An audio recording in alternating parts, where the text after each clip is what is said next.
sahibidir bir cavan insan. Şir yüreğli, cesaretli, mehriban insan.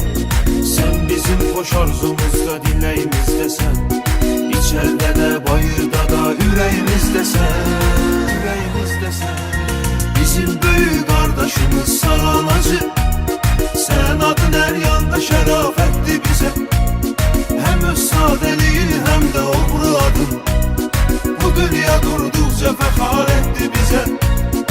Bizim büyük kardeşimiz Saran Hacı.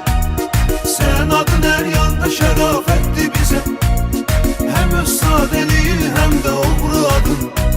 Bu dünya durdukça fəxar etti bize.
Sen adın her yanda şerafetli bize.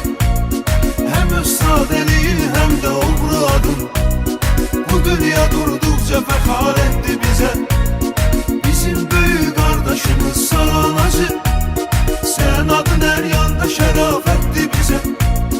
Hem öz sadeliğin hem de oğru adın. Bu dünya durdukça fəxar etti bize.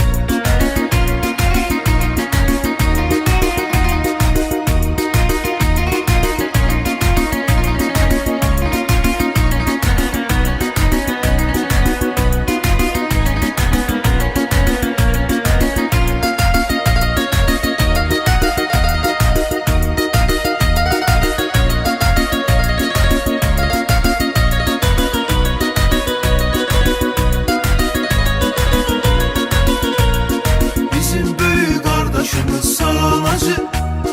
Sen adın her yanda şerafetli bize. Hem öz sadeliğin hem de oğru adın. Bu dünya durdukça fəxar etti bize.